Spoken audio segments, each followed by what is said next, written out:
Well, well, well. Mock draft season is here.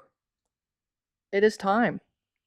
The Ball N Beatz Media Mock Draft 2026. Here we are. Spencer, how are you doing, sir? I'm doing great. I'm vibing, man. You are vibing. We're doing another one. We're doing not another one. This is the only one we've done. This is the only one. At least the people know of. At least the people know of. Welcome back to the Scoop and Score Football Show. Brought to you by Ball N Beatz Media, episode 29. This is our official mock draft episode. Before we get into it, make sure you guys subscribe to the channel. Hit that push notification bell to stay up to date on all new videos. Make sure you follow us on our social media pages at Ball N Beatz Media on Instagram, TikTok, and Twitter. And please, you know what? Send us money too, because we'll get into the real reason why in a second here. Spencer, so let's give people a timeline, okay? Mm-hmm. Friday. We're recording this on Sunday, okay? Yeah.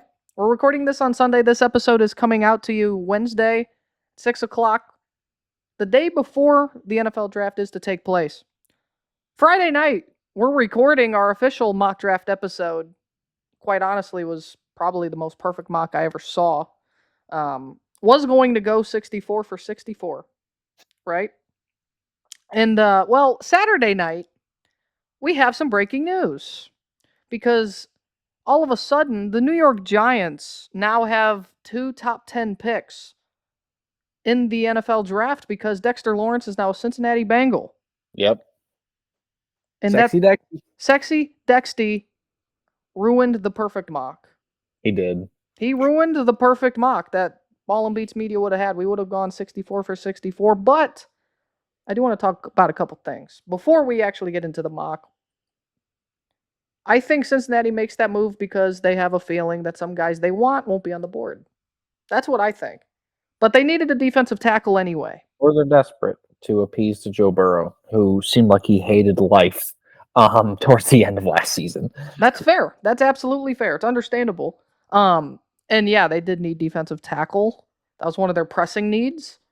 And I don't think they wanted to possibly be stuck at pick 10 with Peter Woods, Caden McDonald having to go defensive tackle, because even though I think you and I are maybe a little bit higher on the defensive tackles than some other, at least those two names that we mentioned, would they have really been worth the 10th overall pick is the question. And yeah, maybe there would have been guys that would have been available there for them.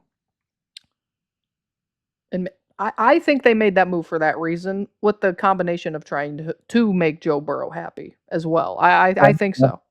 It's both. I think it can easily be both. Yes. Yes, but it doesn't matter because the real perfect mock is now finally here. It's our 4th year of doing mock drafts. This one's different, of course. See you guys all on Tuesday after, the Jets trade pick 2 to the Lions or something.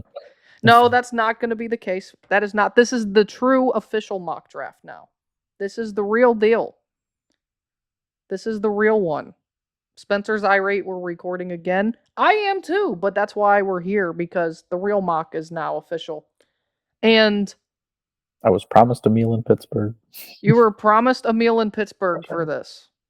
He was. We are going to be in Pittsburgh, folks. We will. We will be boots down. B&B Boots will be in Pittsburgh, Pennsylvania for the NFL draft. We will be bringing content your way throughout the process.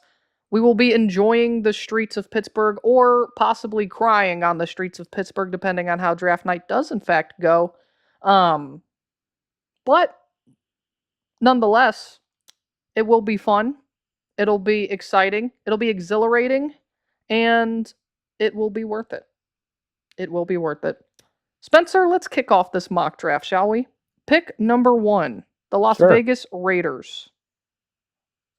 I think we can.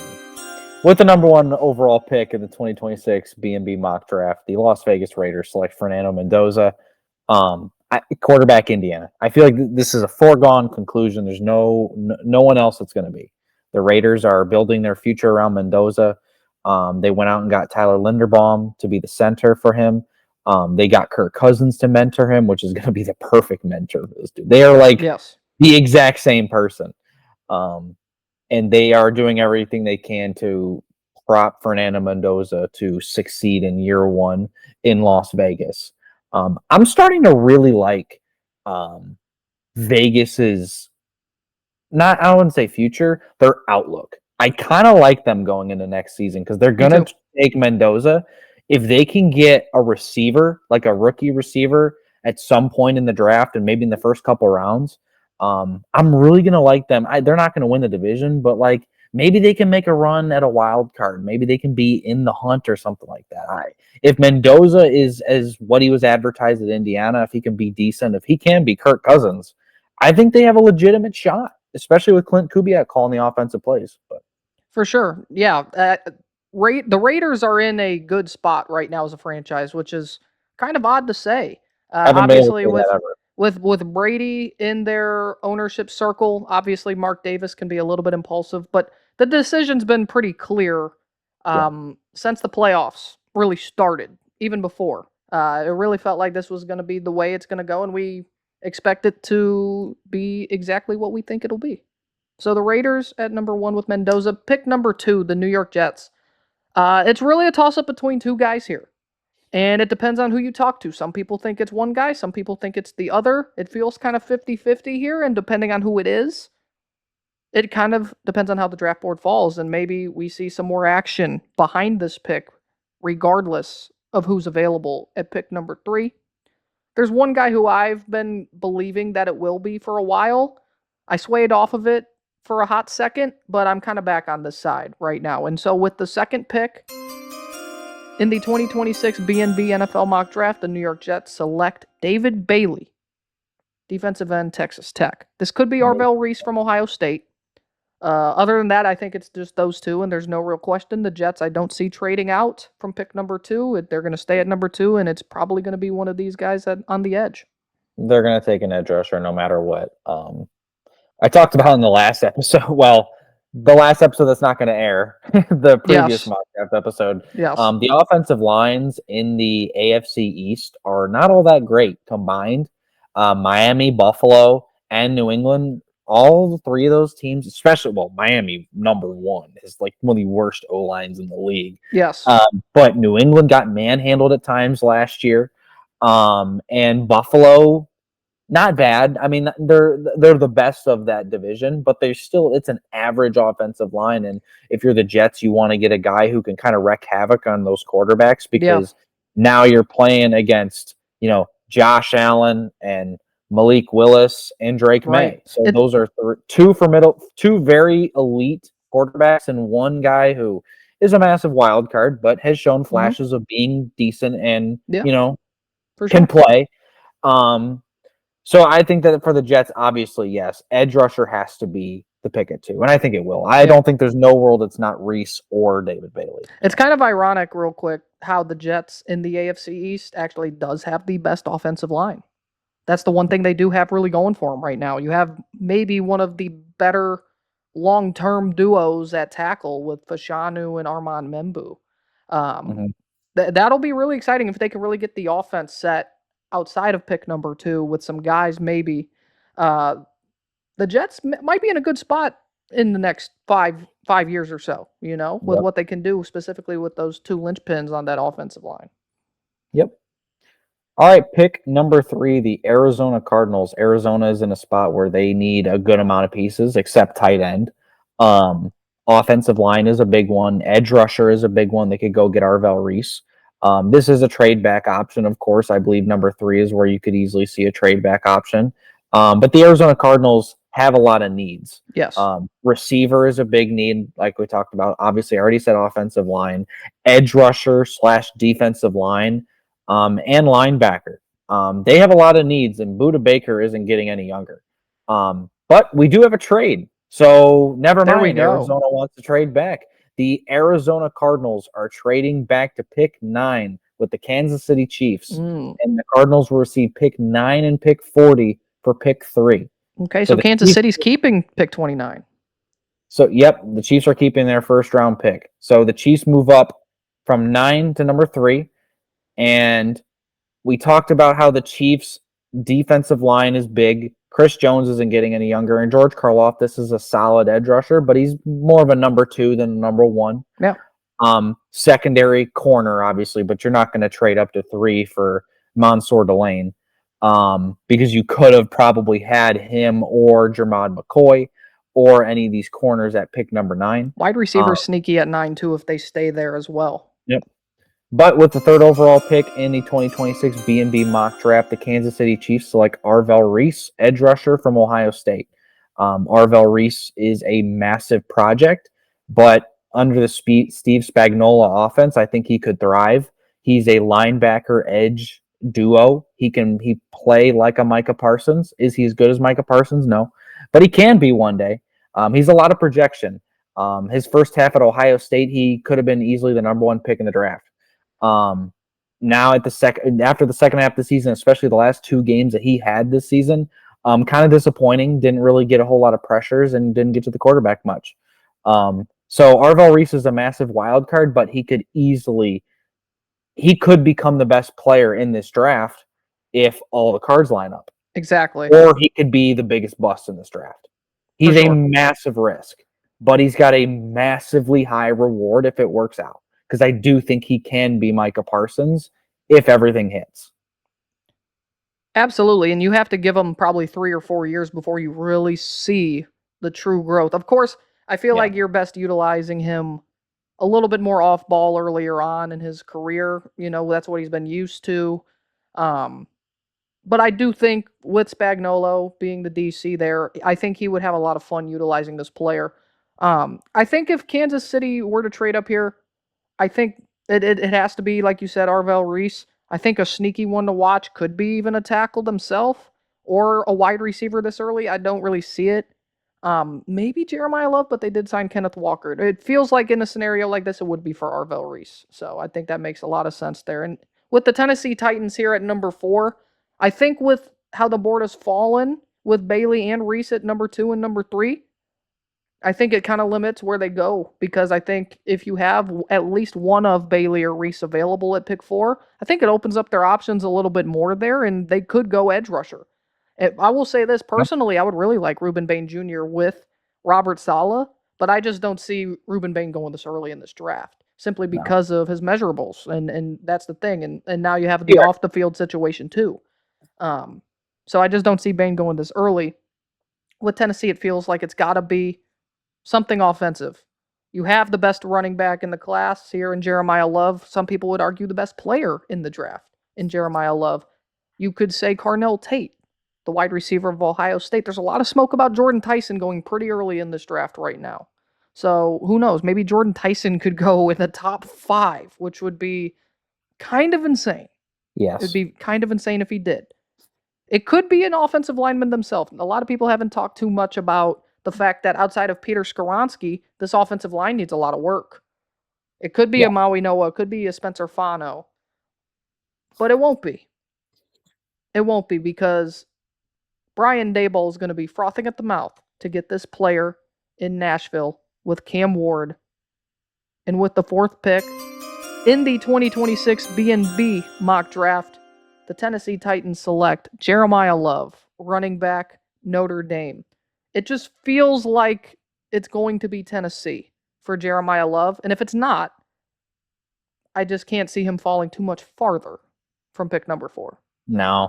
And then you look at it, you get your quarterback running back duo of the decade. You get Cam Ward and Jeremiah Love on the same team, on the same line. You still have Tony Pollard, but he would take a back seat, and he's also getting older. And this would be another weapon for Cam Ward. As much as I would like a receiver to go here to Tennessee, I could easily see Jeremiah Love, because they do need a running back. Tony Pollard, like I said, is getting older, and he's not as good as he used to be in Dallas. And Jeremiah Love would do wonders for this team. The offensive line does need some help, and I'm worried that it might be a Ashton Genty type thing, to where he's not going to be able to show what he truly can do because of how bad his O-line is. Right. No, yeah, absolutely. But this position could be very, very valuable for the Titans down in the long term because you already have your quarterback. Now you have your running back. Now you just need to go get your offensive line, which is a Yes. lot. You can do that a lot easier. So I could easily see that. Yeah. So with the fifth pick, the New York Giants, who now have 2 top 10 picks because of the Dexter Lawrence trade, they have a lot of options they can go. Yes. Linebacker is going to be a big one. Secondary is going to mainly be what I'm going to be looking for the Giants. Wide receiver is another one. I could see offensive line. Maybe Maui Noah goes here, but they need pieces on that defense. Their offense is starting to click together. And I really think that they would do really wonders from getting on that defense. So with Yeah. the fifth pick in the B&B mock draft, the New York Giants select Sonny Styles, Okay. linebacker from Ohio State. Sonny Styles to me was the second best defensive player on that Ohio State team. I think that Sonny Styles was one of the leaders of this team. He was here all 4 years, and Styles was everything to this Buckeye defense last year and did everything they needed. Um, and I think that the Giants need a leader in that locker room, and they need a leader in that defense. And I think Styles can be that from day one. He's going to have to earn it because he's a rookie, obviously, but Styles is known to be the leader of defenses, especially at Ohio State, even when he going back to when he transitioned. But I really like this pick for the Giants. I think Styles here at 5 fits so well. I think Yeah. he would be the perfect pick for the Giants. The fact that they also signed Tremaine Edmonds in free agency would just really kind of lock down that linebacker room. Yeah, I don't think that would change the fact that Sonny Styles is still available. I think they would go get him. Yeah, you're right though. Caleb Downs could be a pick here as early as 5. They could go wide receiver. They could go tackle. But Sonny Styles just makes too much sense. I think he just feels like a Harbaugh player. You know what I mean? He's got that nastiness in him. He's got those leadership qualities that John Harbaugh really loves in players, and he just feels like a John Harbaugh guy. He just does. And now here with the 6th overall pick, the Cleveland Browns. This one is very intriguing because it could be an offensive lineman. How early do they really want to go tackle here? It could be wide receiver. And if they really want the wide receiver that they like, I think you have to get them at 6, regardless of what people think. This could easily be a trade back situation, too. And if they trade back, I would circle the Georgia left tackle Monroe Freeling. If they trade back from pick number 6, I think that would make the most sense because then that signifies, okay, they want their left tackle, and yeah. Monroe Freeling would make a lot of sense. It could be Maui Noah. It could be Spencer Fano. And you have the Ohio State wide receiver, Carnell Tate, right there at your disposal, and just feels like an easy pick, right? Having It said that, makes a ton of sense. It just makes a ton of sense. having said that, with the 6th pick in the 2026 B&B mock draft, the Cleveland Browns select Jordan Tyson, wide receiver, Arizona State. Oh my gosh. Jordan Tyson Ooh, going- that hamstring better be good. Jordan Tyson might be the first and will be the first wide receiver taken in this class. It might shock some folks, but I believe he'll go in the top 10. And knowing how Cleveland is with their wide receivers, one, this is not just the fact that Hate his the brother Buckeyes. happens to play in Cleveland You for the hate them. Cavs. I don't hate the Buckeyes. I just know You Andrew hate Berry. Carnell Tate. I know Andrew Berry. And I know how he operates. He doesn't talk positive about players. He called Carnell Tate a trapeze artist if he didn't play football and said, "Oh yeah, Jordan Tyson's good." He did the same thing last year with Travis Hunter and barely talked about the guys that he ended up getting in the first place. Oh, because he traded back. Um, Andrew Berry, he likes to think like he's outsmarting everybody. I'm reading the room. From what I've heard, Cleveland likes Jordan Tyson. Cleveland likes Jordan Tyson, and if you want Jordan Tyson, you have to take him at 6 because he will not be available at pick 24. He just won't. Because a team like Washington, a team like New Orleans, a team like maybe even the Giants at 10 or 11. In fact, I've heard the Giants really love Jordan Tyson. I think they were thinking maybe in mind here they could go get Jordan Tyson. If Cleveland really wants wide receiver, and if they really want the guy who I've heard they want, which is Jordan Tyson, they have to take him at 6. Man, the Browns fans are not going to be happy that they passed on yet another Buckeye. They won't be happy, but I don't see a world where Carnell Tate's really taken by Cleveland. I don't see it. I do not. Simply because of the way the organization runs, the analytical side of things doesn't scream Carnell Tate. It screams a different wide receiver. It would be more of the Jordan Tyson's, Makai Lemons, Casey Concepcion wide receivers that I think Cleveland would be more intrigued by than Carnell Tate. But it could be tackle. It could easily be tackle. They could go Maui Noah. They could go Fano here at 6. In fact, if they were to go tackle at 6, I feel like I would circle Spencer Fano specifically. But if they traded back as well, I would really circle Monroe Freeling. Those are all those are all real possibilities. Jordan Tyson's going to need the same masseuse that Watson had for them hamstrings, I'll tell you that. At pick number 7, the Washington Commanders. Washington is in a interesting spot, but they will get a healthy Jaden Daniels next year, which will be good for them. They needed him, as obviously they just kind of down spiraled towards the second half of last year after the knee injury. Yeah. And to have him come back and have him play through, games that he really didn't need to, that didn't mean a lot, and it turned out that it was for the worst, and Daniels had a bad knee injury. But the Commanders do need a lot. Defense is a big one.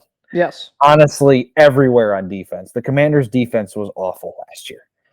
They did all they could with the offense that they had because, Marcus Mariota can only do so much in 2026. Right. Well, I guess technically 2025 for last year. But wide receiver on the offense is a big one. They could use another weapon for Jaden Daniels alongside Terry McLaurin. Offensive line is one that I would look for.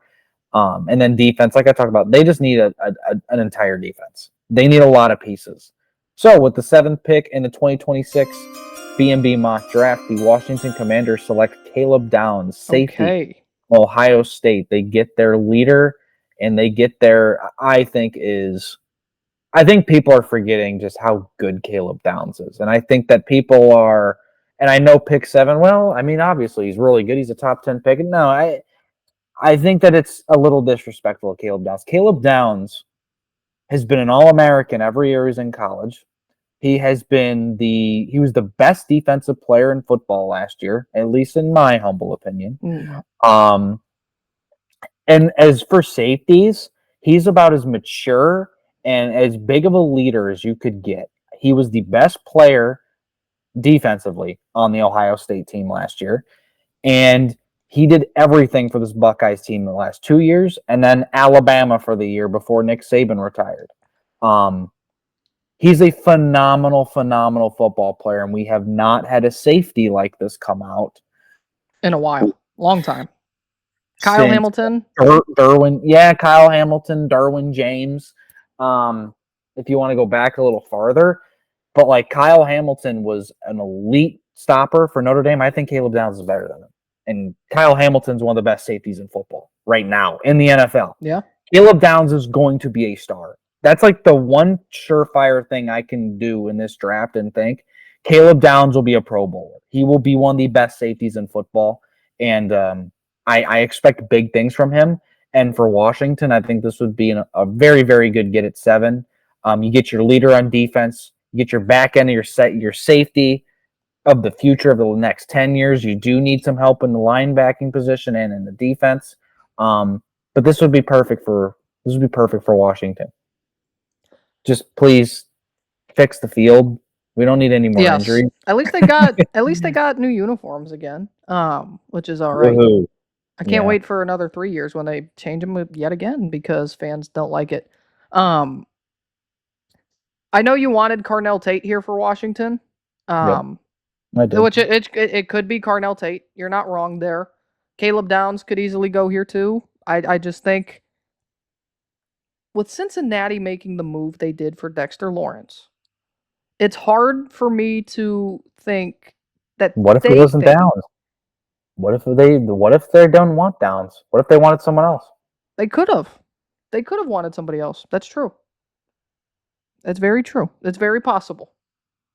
What if the Bengals decide, you know what, we don't want him anymore? Trade Dexter Lawrence back for the 10th pick. Just like in draft day. Give me all. And they give me my settled the picks back. contract situation so that way, I mean, good thing Yeah. there was no Max Crosby situation. They had to report the fact that the trade, he passed the physical and everything. Yeah. So yeah, there's that. Number 8, the New Orleans Saints. This is a very unique team because I think that if a certain wide receiver's here, I think it would be mocked here. I think this is a team to watch for Jordan Tyson. You could see Carnell Tate here, pairing him with Chris Olave. This feels like corner. It could be corner here. You've got Mansour Delane, the LSU guy. Could Jermod McCoy go this high? He could also fall because I've heard some red flags are really up about a possible degenerative knee issue, even though I've heard, people thought, oh, he ran well, but his actual individual drills and the testing that he did for NFL scouts apparently wasn't all that great. And so maybe McCoy does kind of slip a little bit in this draft. He could slip. He could still go right here. But with everything being said, with the 8th pick in the 2026 B&B mock draft, the true official mock draft, the New Orleans Saints select Mansour Delane, cornerback, LSU. You keep Mansour Delane, who is the true number 1 corner in this class in state. I love it. I love this. I think it makes too much sense. I think this would be a perfect pick for the Saints. I know wide receiver is a big one, but like they need help on that defense. Delane would be the homecoming kid from Louisiana, from LSU. This is perfect. I would love this for him. He's a guy. I think he's isn't he? He wasn't born in LA. No, he was born in Maryland. How about that?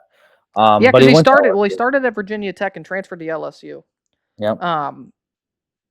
I would say this about Delane as well. If Kansas City does not move up and they stay at 9 and say the board falls differently, I think Mansour Delane would be a perfect fit in Kansas City too. I think he's almost. Does he get past? Does he get past the Saints? It's the real question.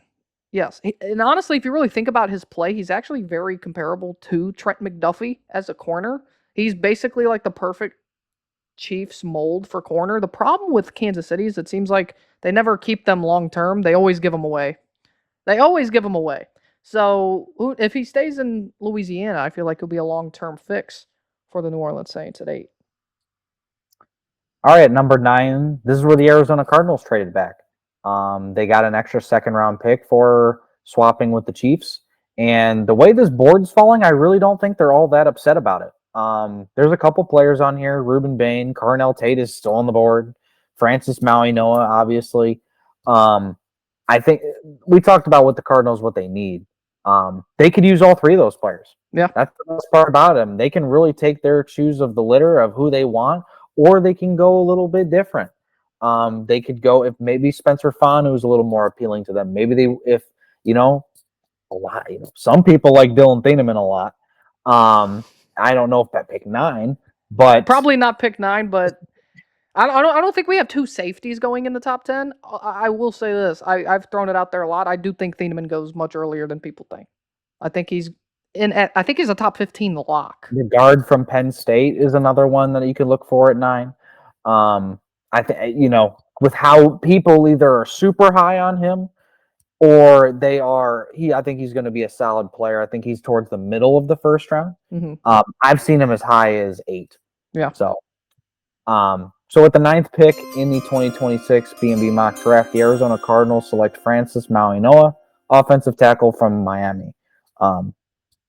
This is great. You get your 2 tackles and Paris Johnson Jr. on the left. You get Francis Maui-Noah on the right. People are saying Ty Simpson is a fill-in Cardinal, just because it seems to be that way. We'll see how the board falls in our mock draft, but I wouldn't be shocked if that happened. And they're building that O-line, and now you can go in the 2nd and the 3rd and the 4th round and really attack that defense. Really help your D-line out, get some players in the secondary. But I really like Maui-Noah to 9, and I think the Cardinals are not going to be too upset with gaining a 2nd-round pick and still getting one of the top guys in the draft. So. Yeah, exactly. And they get the guy that they probably, even if they stayed at Could have gotten a 3. Yeah. So they're very, very thrilled with how this board has fallen, and it could easily happen this way. I do think there's a possibility that he could be the first offensive lineman off the board down here at 9. The way it's worked out for them has been pretty perfect for them. And pivoting here to number 10 for the New York Giants, which is weird to say now at this point, the New York Giants, 2 picks in the top 10. I really could see offensive linemen here. I could see Spencer Fano. I could see Venga Ioane. I don't know about Monroe Freeling. I don't know about Caden Proctor. If I'm really thinking offensive line for the Giants and what they need, I think they're looking for a guy to specifically go and guard. And I could see Fano and Ioane being those 2 guys. Obviously, Carnell Tate is still available here at pick 10. They could easily go weapon. Maybe they like a different guy in like Makai Lemon. Maybe they go another defensive player here. They could go Jermod McCoy at corner. I think corner's a sneaky need for this team. But it's too early for that. And there's one guy that I don't know if they fully expected to be available at 10 that they're just going to go out and go get for Jackson Dart. And with the 10th pick in the 2026 BNB mock draft, the New York Giants select Carnell Tate, wide receiver, Ohio State, and then they double dip on Buckeyes. And maybe not the 2 Buckeyes you may think for them, but they end up getting not just Sonny Styles at linebacker, but they go out and get Carnell Tate to pair together with Malik Neighbors on that offense. Granted, like I said, it could be offensive tackle. I know Harbaugh wants to address the offensive line at some point in this draft. Doesn't matter where it is. I think he's going to address that offensive line, but you can't pass up on Carnell Tate there at pick number 10 either. I got to tell you, if the Giants got these 2 players, I mean, they're walking out of the first round as winners, and the first round hasn't even ended because they got, in my opinion, the best wide receiver prospect. And they got one of the best defensive prospects in the draft as well at 5. I mean, the Giants have a lot of options with 2 top 10 picks. They do. They had this years ago. Because I remember it was the Jets and the Giants both had 2 top 10 Yeah, you picks. had it. What was that? The 22 draft? They picked Evan Neal and Kayvon Thibodeau. Kayvon But Thibodeau. they drafted Thibodeau first, and then they went and got Evan Neal. And that year, I think that was the Jets when they had 3 first-rounders when they traded back into the first round with a 3rd pick. Who knows? Maybe it plays out that same way for the New York Jets in this draft. They could do that. I see a world. I mean, we have 6 teams with 2 picks in the first round now. Yeah. It'll be intriguing to watch how the rest of this board falls. And it's crazy to see the Giants get 2 Buckeyes, Styles and Tate. That would be nuts. That would be absolutely. They would be, like you said, there could be others that could be winners, but no one would argue after that who would be like the number 1 winner. It would be the New York Giants. And honestly, I think they set themselves up to be the winner regardless with them having picked 5 and 10, because I think no matter what happens, no matter who it is available, I don't see them really missing. I don't see them missing. I still think it's nuts. They got the 10th pick for Dexter Lawrence. I know Dexter Lawrence is a very good player. He's not worth the 10th pick. He is not worth the 10th pick in the draft, man. And Cincinnati never does this. And to me, that's really the bigger talking point more than anything. Would you rather have Dexter Lawrence, or would you rather have the 10th pick in a draft where you can take Reuben Bain, you can take Mansour Delane, you can take Caleb Downs, Francis Mauigoa, you know, all types of dudes. I think the Giants are going to come out of this looking like big winners. But on to pick 11, the Miami Dolphins, their needs are everything except running back. Legitimately everything. They'll take everything and anything. This is the rebuild of all rebuilds. They are starting completely from scratch with a running back who's very good, and then nothing else. So they need some foundational pieces. They need to hit on these first round picks. Yes. Even if they get, they really need help, to say the least. And They have a hometown kid they could take. Yes, There they are do. some offensive linemen they can take. Yeah, some There, offensive linemen have fallen here a little bit, I think, yeah, into this range. the offensive line is a big piece. Um, some defensive guys, I don't know if Peter Woods goes this high really, but he's an option. Caden McDonald, I know we are both high on the D tackles in this draft. Some people are not. Um, Offensive line seems to be the big one, but with the 11th pick in the 2026 Ball N Beatz draft, the Miami Dolphins select Ruben Bain Jr., the edge from Miami. So the hometown I kid like that a stays. lot. I It like only that a makes lot. I know there's a lot of smoke right now about Ruben Bain Jr. How far could he really fall? Is the whole off the field thing really gonna sway people? It's not. It's not gonna do that. I do think his range is that 8 to 14. I think the farthest we could see is Baltimore at 14. I don't see him getting past that point because I think Baltimore's a sneaky team who could go edge rusher. Um, I love Ruben Bain. You and I believe he's the best edge rusher in this class. Yeah, the short arms conversation you can have about him, I don't think it really matters when you watch the tape with him. Mhm. He plays, and honestly, worst comes to worst, kick him inside, and he might be the best pass rushing defensive tackle in the entire NFL history. Because that he is a true edge. That's the real thing. He's a true Yep. edge. But if you're really worried, kick him inside and watch him dominate like Aaron Donald did. Okay? I think Ruben Bain is going to be a massive cornerstone piece for the Miami Dolphins moving forward with this. I think it makes too much sense for them to not pass up on the hometown kid. Yep. I love the pick there for Miami. Number 12, the Dallas Cowboys. Too much smoke out there for them to move up, I think. The fact that they stay home here, I think it makes better sense anyway because do you really want to trade up for I mean, there might be ways like if you trade up with like Cleveland hypothetically here at pick 6, Yeah. you might not have to give up pick 20 to do so. But say if you wanted to do what Kansas City is, if they trade up to third overall, I think you have to give up pick 20 to do so. And I don't think Dallas, you know, to me, I think Dallas would trade up possibly if David Bailey's still floating around. If David Bailey doesn't go second overall, say if he falls down the board a little bit, that's where I could see Dallas trading up, or if Sonny Styles makes it past the New York Giants at pick 5. That's the only way I see them moving up in this draft. But you need two pieces because your safety room sucks. Yeah, your corners, you need more corners, but I do think you can maybe give a little bit more wiggle room with Siobhan Ravel and with the fact you still have Deron Bland. Maybe you don't address it in the first round.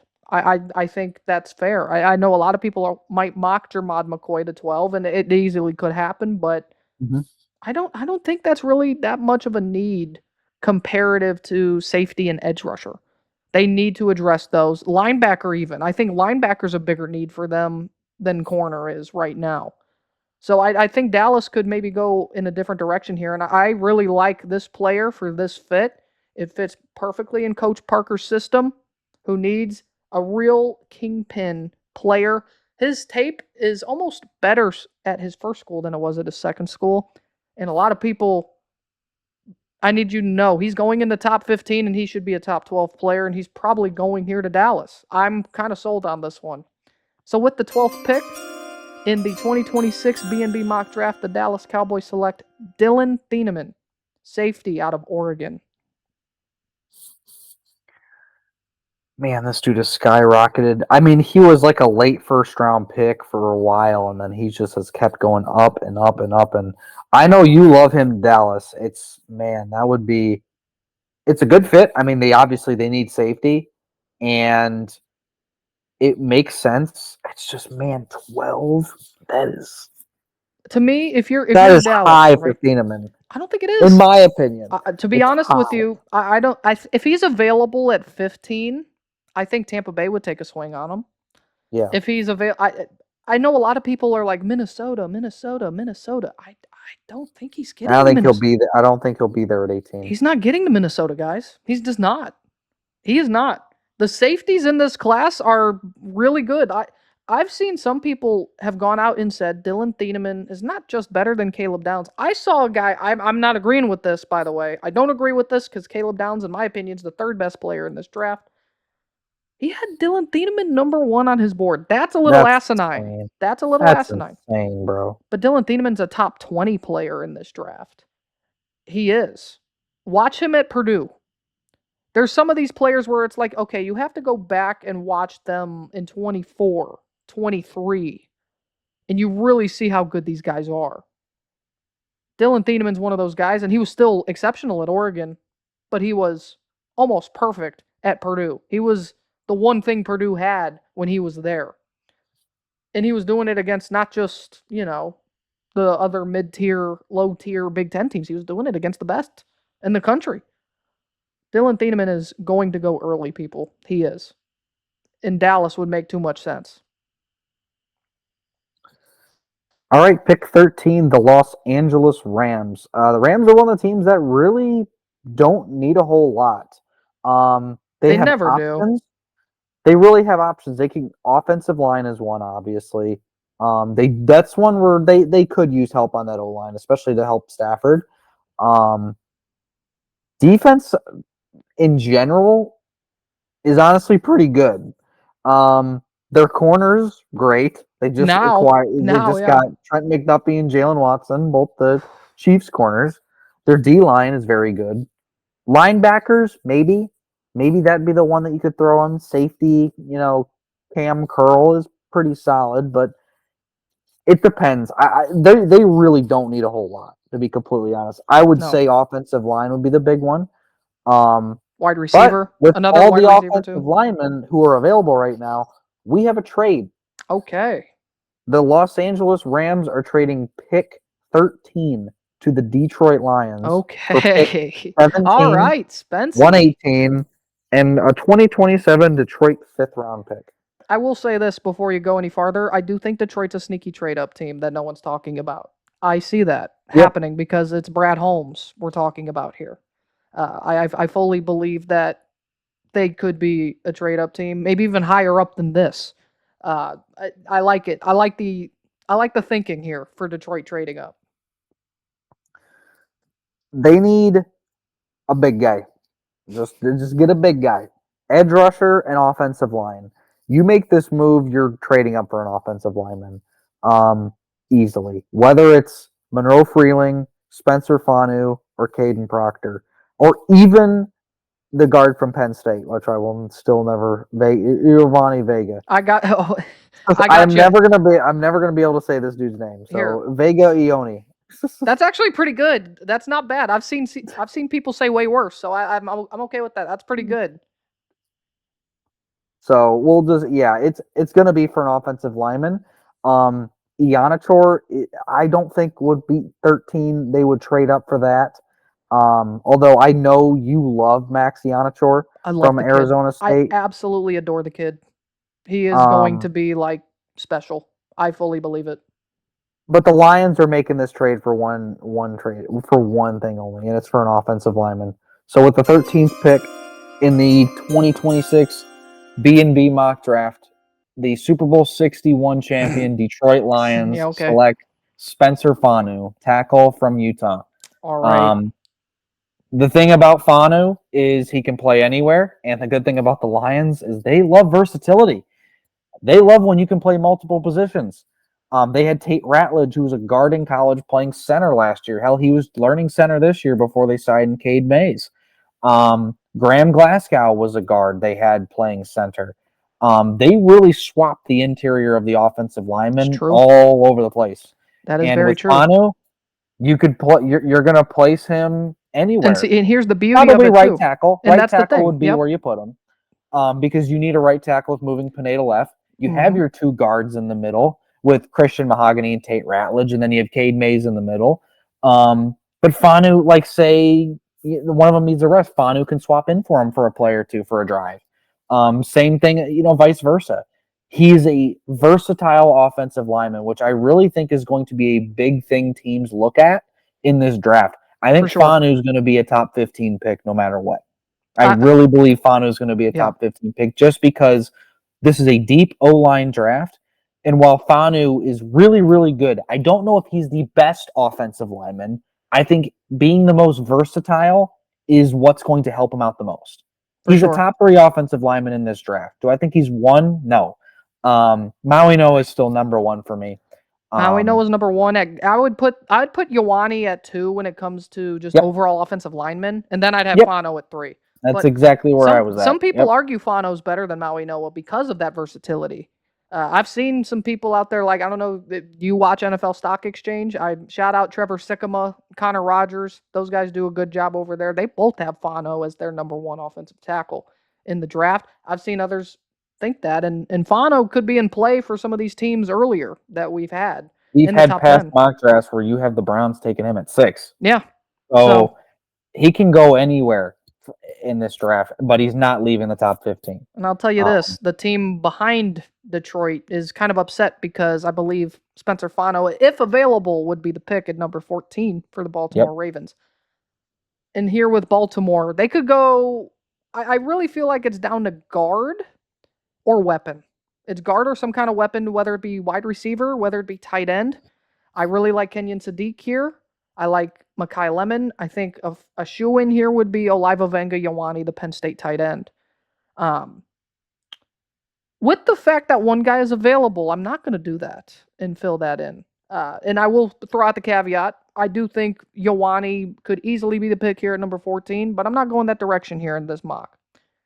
So instead, with the 14th pick in the 2026 Ball N Beatz Media mock draft, the Baltimore Ravens select Makai Lemon, wide receiver, mm, USC, to add with Zay Flowers, with Rashad Bateman.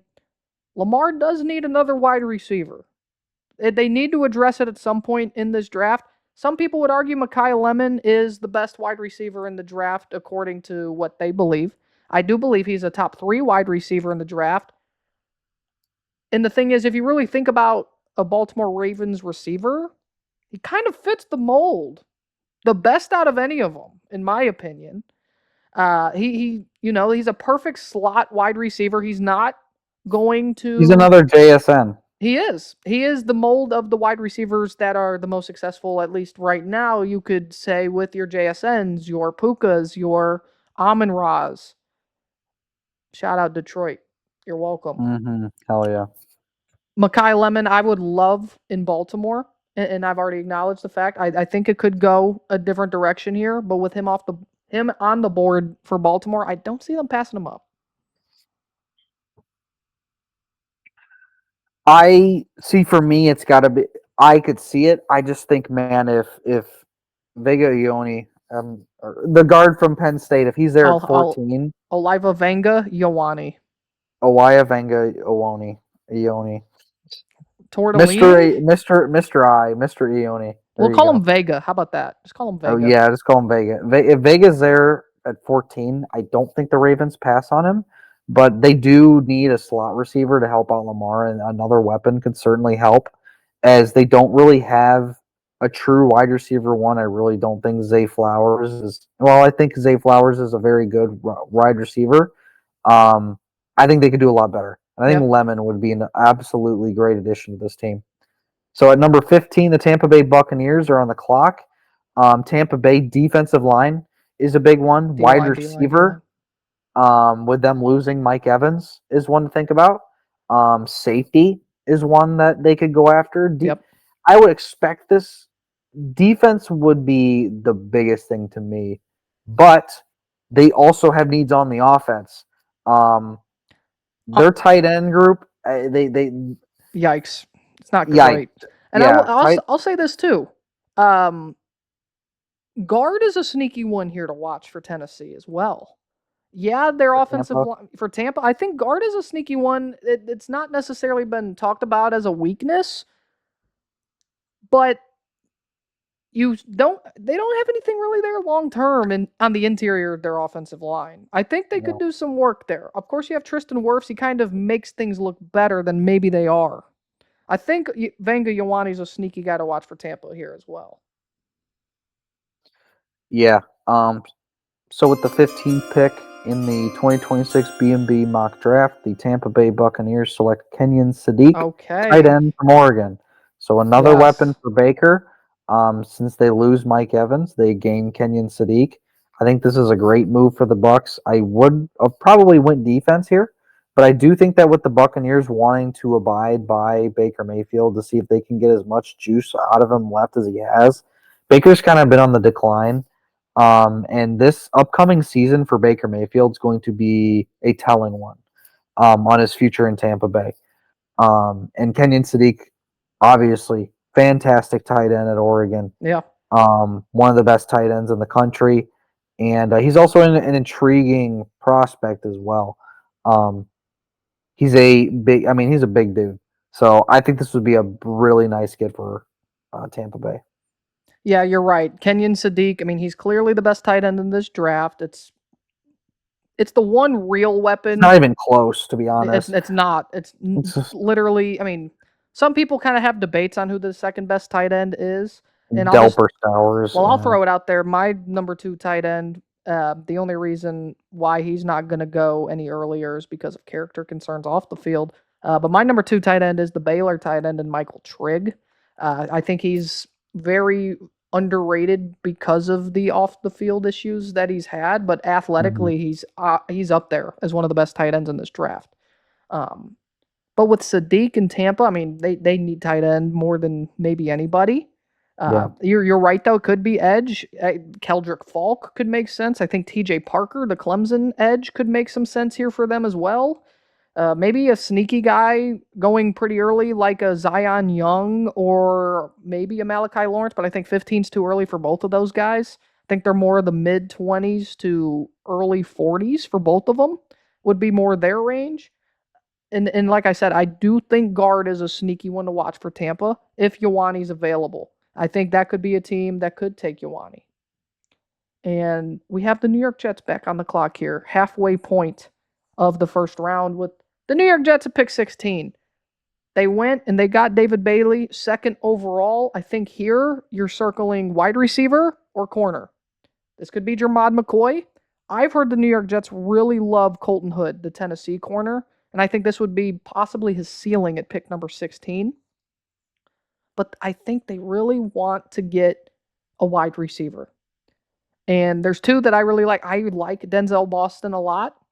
I like Omar Cooper Jr. a lot too for these guys here. And maybe Casey Concepcion sneaks his way up ahead of some other wide receivers in this draft.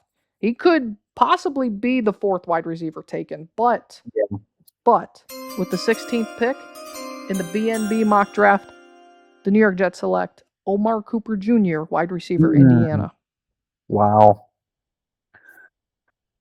I got to tell you that, like, Omar Cooper Jr. is flying up the drafts, flying up draft boards. I know you love him. I know you are a big fan. I love Omar Cooper Jr. I can't remember. Do you have him? Do you have him as the 3rd wide receiver? Do you have him ahead of Lemon? Yep, I do. I thought you did. Yep. I love Omar Cooper Jr. I think he is. Every time I watch this guy, he just made a spectacular catch at Indiana, and him and Fernando Mendoza had just such a great connection together. My dream would be for them to be on the same team. If there's any way possible the Raiders could get Omar Cooper Jr., that would be phenomenal, dude. What if they get Elijah Surratt? That'd be fine too. Elijah Surratt was really solid. He's not as good as Omar Cooper Jr., but Surratt had a really good year last year, and was another one of those JMU transfers that Curt Cignetti brought with him. Yeah. So, yeah, no, I love Omar Cooper Jr. For sure. So, at pick 17, the Los Angeles Rams are back on the clock after they traded with the Lions. They still have a good amount of options on that offensive line to choose from. Yes. The Rams really need, I shouldn't say really need, they could use a younger offensive lineman to kind of be mentored and then put into the spot. Could quarterback be an option? Ty Simpson is going in the top 20, folks. Matthew Stafford is not getting any younger. They could go Drew Aller. Absolutely, could be Drew Aller. It could be Cole. It could be my beloved Cole Pateman. It could. He was supposed to be a top 5 pick. It's sad what happened. It could be the North Dakota State Bison, Cole Payton. He's my number 4 quarterback in this draft. I don't care what people say. It could be Talon Green. The combine just dude took over the combine and he was nuts. It's Talon Green. I think it's Talon Green. They're gonna put With him in at wide receiver or tight end though. with the 17th pick in the 2026 B&B mock draft, the Los Angeles Rams select Monroe Freeling, tackle from Okay. Georgia. I like that pick a lot for the Rams. At pick 17 is perfect. He's been linked to them. He's been linked to Cleveland. He's been linked to Kansas City. I've seen him linked really a lot recently to the Rams, more than maybe anybody. Um, Monroe Freeling has a chance to go much earlier than this. He could also possibly go even farther down the board. I think he's kind of hard to pinpoint. And that's what I will say this since we're at this point. I think this draft in particular is very, very hard to really pinpoint where a lot of these guys end up actually going because of the lack of surefire players. You have, your top 3 or 4 players in this draft, and you could still argue that, I mean, they're not really positions of true value in the draft. And so those are already kind of hard to pinpoint where they go. Yeah. And I feel like they are going to go earlier because of that. And then you have some of these guys that might just fall down the board simply because of, your best players just needing to go earlier because guys are like, they're just too good to pass on. And so I do think this mock might be one of the harder ones we've done, personally. I think. It's really hard. It's hard to be right, but we are right, and we will be right. Always right. We will be right. Pick 18 here. The Minnesota Vikings are on the clock. This could be safety if Thienemann's there. It's just I don't think he'll be there. I don't think he'll be there for Minnesota to take. They do have Jermod McCoy available if they want corner, which they need. Yeah. But you and I kind of think defensive tackle could be addressed here for the Vikings, which would make some sense. However, we have a trade to announce because there's a team at 19 who also could go defensive tackle or could also go offensive tackle, but the hometown team said, we want to pick a player, okay? And the Pittsburgh Steelers are moving up from pick 18, and Minnesota Vikings are trading back to pick number 21. Wow. And the Pittsburgh Steelers jump ahead of the Carolina Panthers to hometown team. The hometown team, and they get to take the offensive lineman that they really covet. Could it be Oliva Vanga-Ioane? It could be. But with the 18th pick in 2026 B&B mock draft, the Pittsburgh Steelers select Caden Proctor, tackle, Alabama. Well,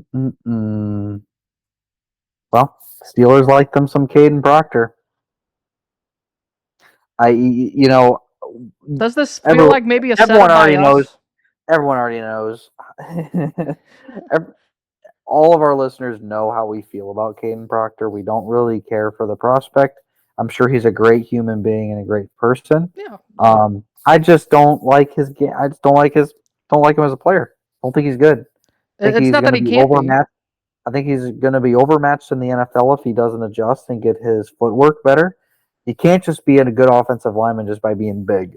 So I do think there's a lot of offensive linemen in this class that are just better than him. I think even I would say I'm pretty certain I have him as my 11th overall offensive lineman on my board. I know I for a fact have Blake Miller at number 4. I have Ian Achor at number 5. I think Caleb Lomu's not far behind them. I'm pretty certain I have Keelan Rutledge, the Georgia Tech guard, Emmanuel Pregnone, Chase Basantis, I think is up ahead of him as well. I know that the thing with Proctor, man, is he's got a lot of things that you do like. He's been first team All SEC. He's had 3 years of experience. You would think with the 3 years of experience, his footwork would be better. You would think his technique would be better. And that's the thing. He doesn't always, he doesn't always give up bad plays, specifically on the outside. He does really well in pass protection on the outside, but when anyone tries to get inside, he's beaten most of the time. He is not fast enough, and At one point last year, he was up to 390 pounds. Jeez. If he can play at the 350s or 340s, and if he can get a little bit better with his technique, sure. What did he Caden weigh in at Proctor, the combine? I'm pretty certain he weighed in around the 360 mark, Okay. 360s. So I know he dropped some weight, and I think he's continuing to try and drop some weight. But if he can stay at that weight and not fluctuate throughout his career, then I really think he can be something. And I think if he could really learn and hone his technique, him and Monroe Freeling, to me, are the biggest boom or bust offensive linemen in this draft. Yep. The thing is with Monroe Freeling, he's only had a year of starting at Georgia.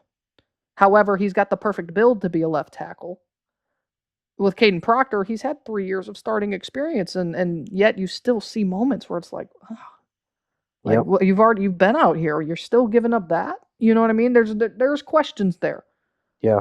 but he can end up being one of the best guys. You and I don't see it, Nope. and we could be wrong, but It's the best part about it. Could all be for nothing. exactly. All right, pick 19. The Carolina Panthers are now on the clock. Carolina coming off a division title, which is weird to say, and Yeah, a home playoff yeah, game. for Still sure. crazy to me that that's the team that won the NFC South. But hey, someone's got to win it. Carolina has a good amount of issues, at least in my opinion. Defensive line is obviously one. Secondary could use some help. I mean, their corners are pretty set.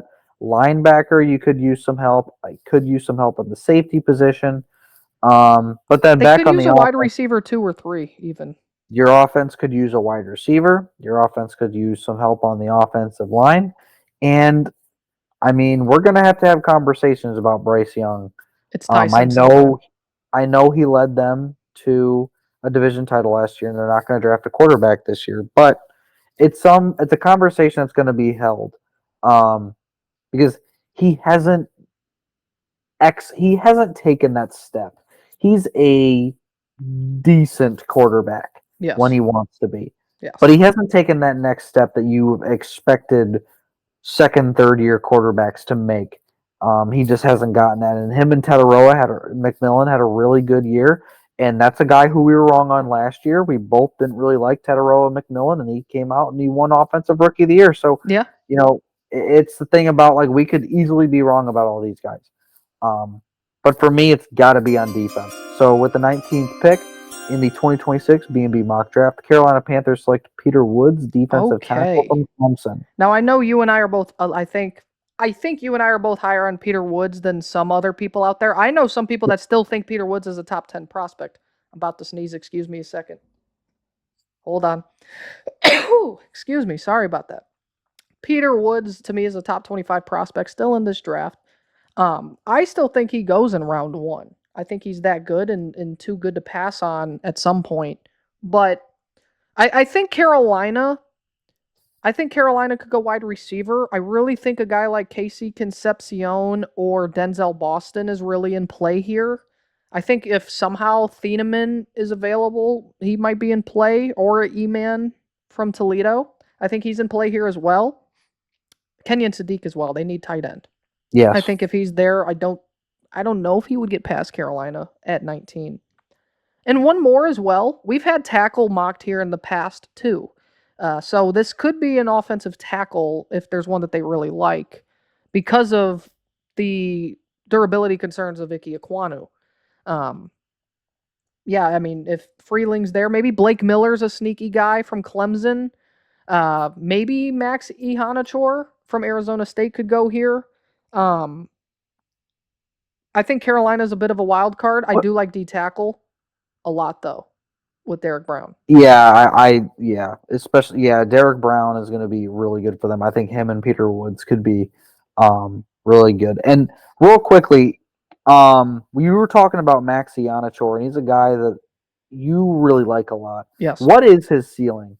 Because I feel like Max Ihanachor could be a second-round pick, or he could be, I mean, he's not getting higher than the late teens, correct? Oh yeah, no. He's not, honestly, I think his ceiling really would be like Detroit at 17 if they don't move. Yeah. To me, I think his ceiling is the best offensive lineman in this draft in like a Pro Bowler year in and year out. And Mhm. we've talked in the last episode that was recorded before this one. I mentioned it and I'll mention it again. His story's the best out of any prospect in this draft. Yep. He was born in Nigeria.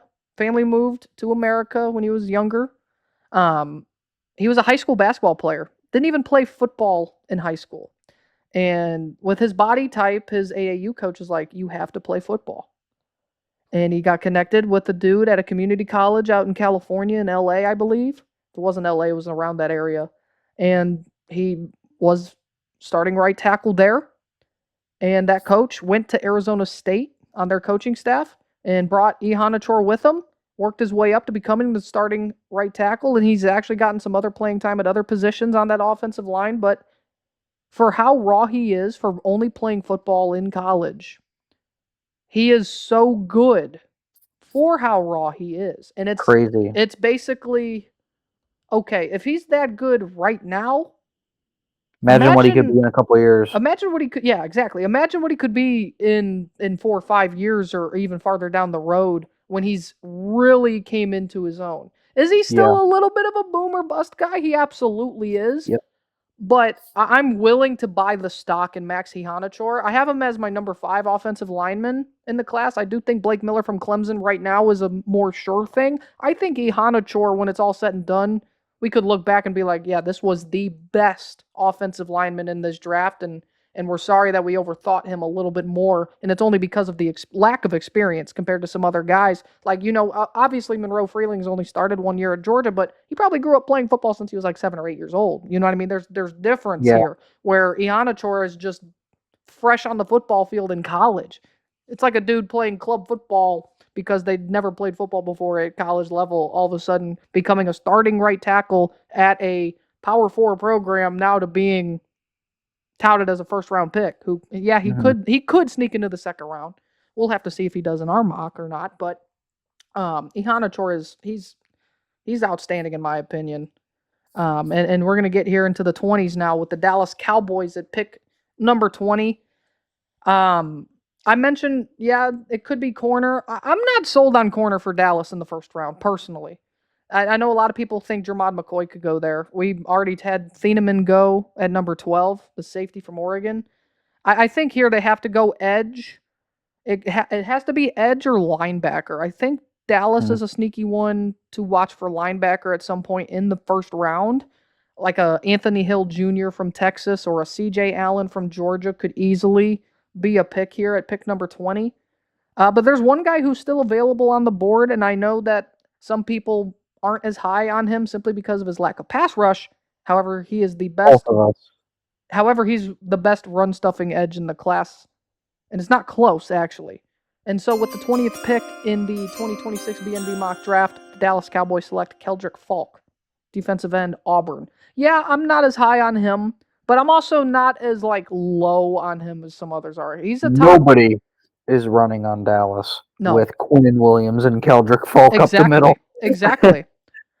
To me, I think I have Keldrick Falk at 38 on my board simply because of the lack of pass rush. But the thing about Yeah. him, he's young. I think he's the youngest prospect, if I'm not mistaken, in the entire draft. If I think I'm correct. I think he's just 20 now out of everybody. Like he's just 20. If not, he might still be 19. I could be wrong about that. If you want to go ahead and look that up and correct me, if Yeah, not. But I am right now. um, but his run stopping ability is phenomenal at Auburn. He took over games in the running game against some of the best guys in the SEC. This dude, he has the potential if he just builds on it.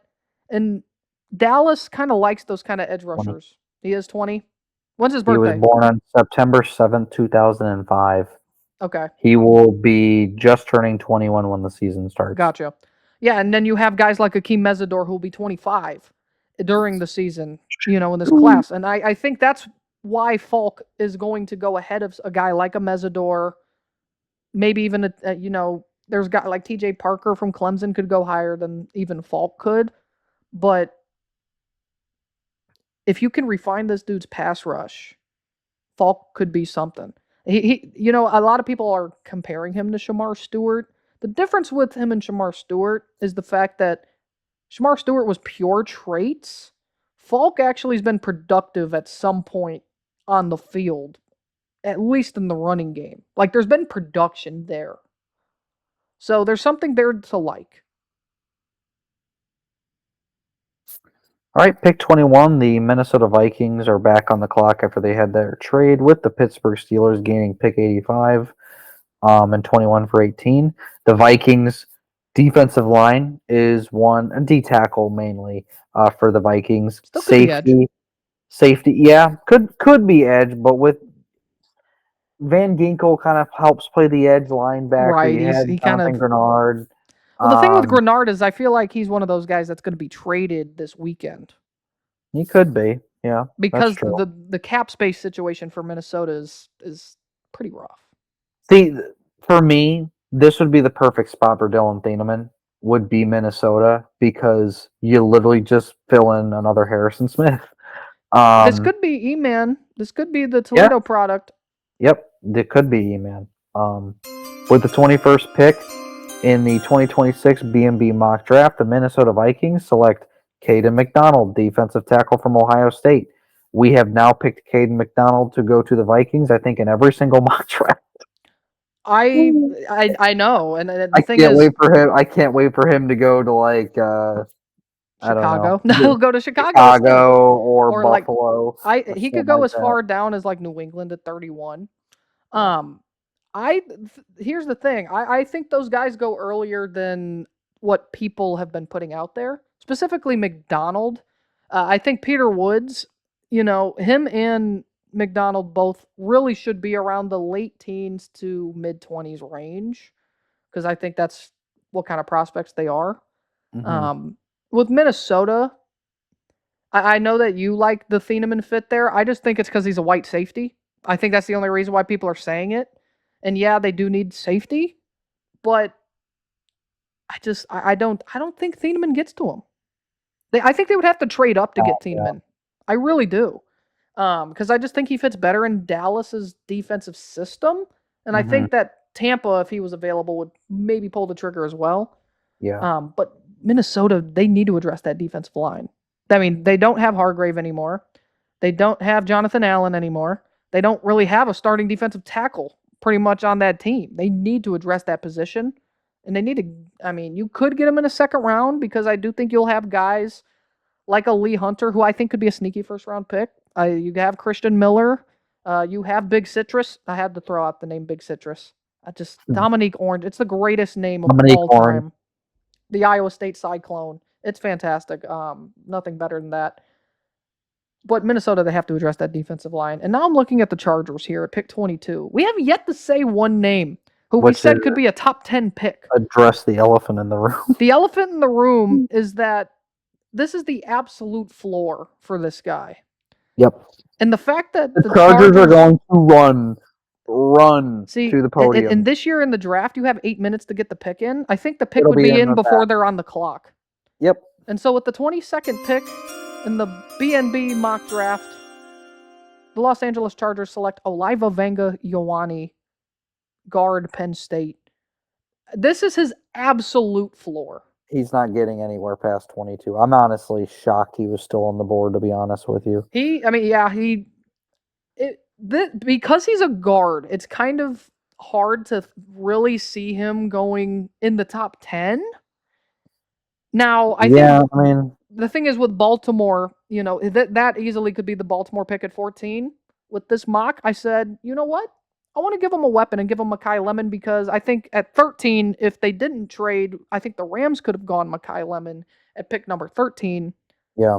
So that's really where I think everyone's just kind of like filling that in as Ioane. I think Fano could make sense for Baltimore, but with the Chargers there, he's not getting past them because they need interior Oh, offensive nope. line. And it wouldn't fully shock me if Ioane makes it that far. If guys like some of the other tackles go before, and maybe he just Yeah. kind of falls down, and it's like, oh wow, okay, He's still somehow there. this guy's here. There's a scenario where that happens. I also think he could be the 10th overall pick to the Giants.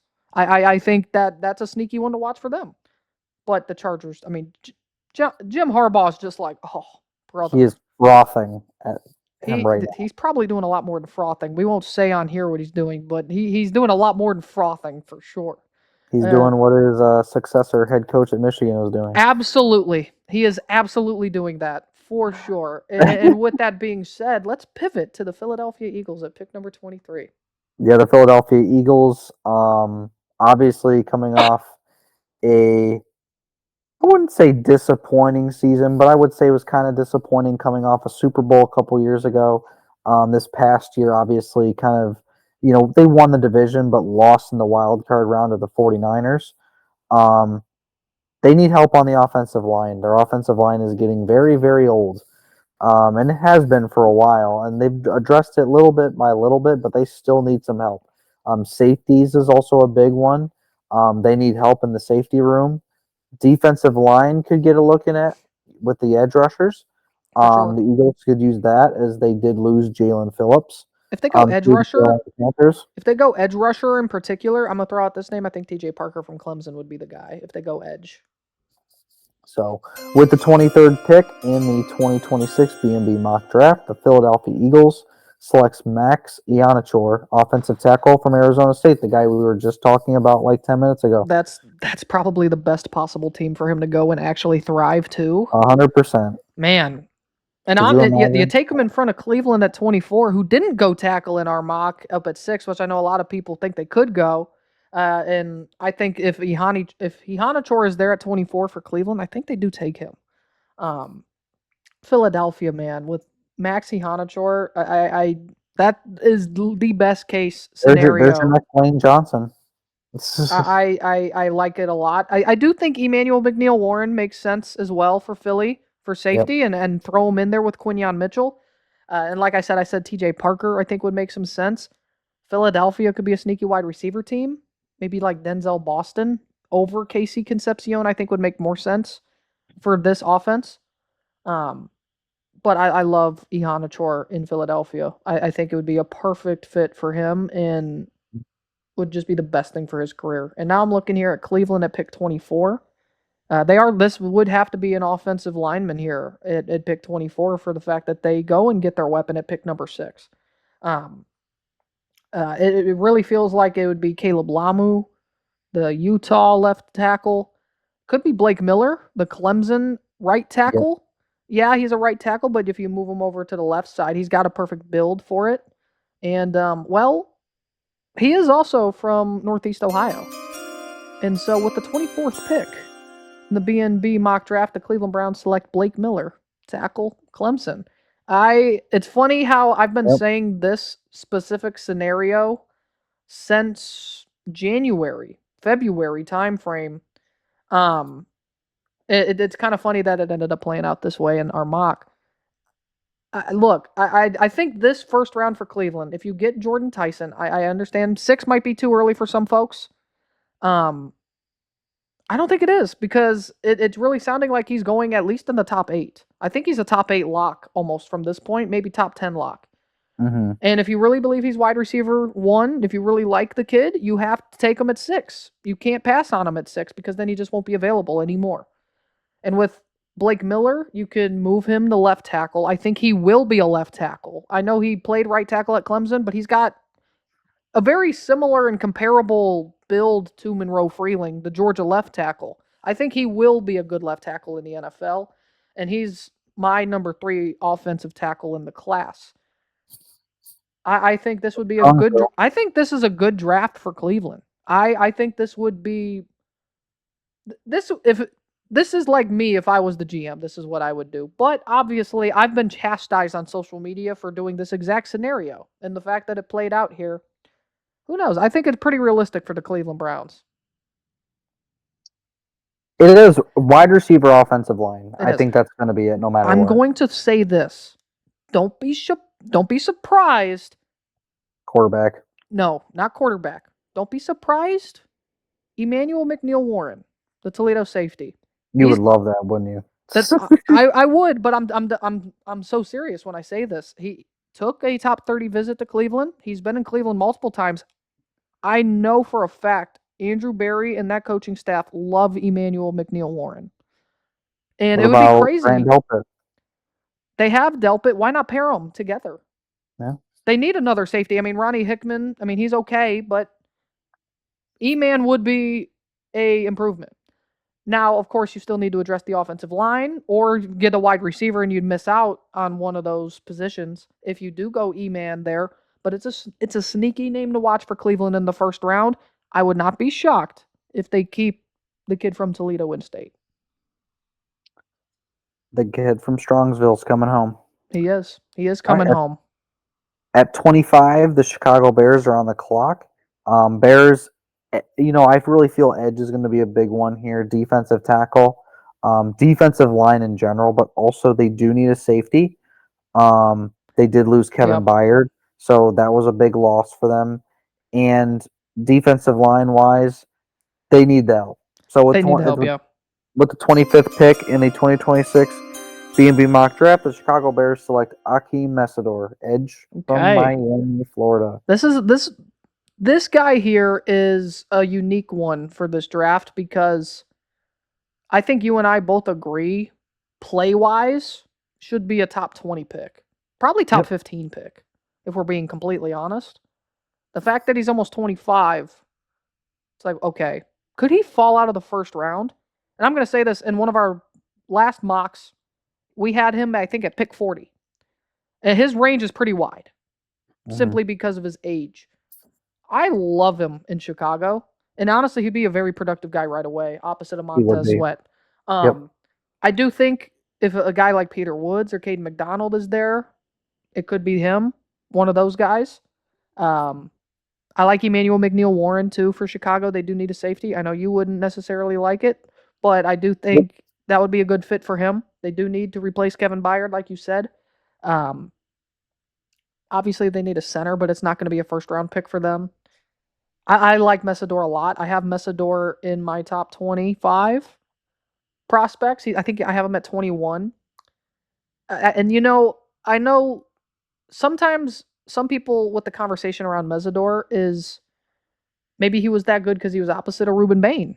And you've heard vice versa for Ruben Bain. Maybe he was that good because he was opposite of Mesidor. Yeah. And I think both of those guys were just that good. Yeah. If you get past the age of Akeem Mesidor, I think if he was 22, he would be a top 20 pick. Not just that. 15 pick. Not just that. If he was 22, he would probably be considered the second best edge in the class or number one. I think the age is really going to dock him, though, a little bit.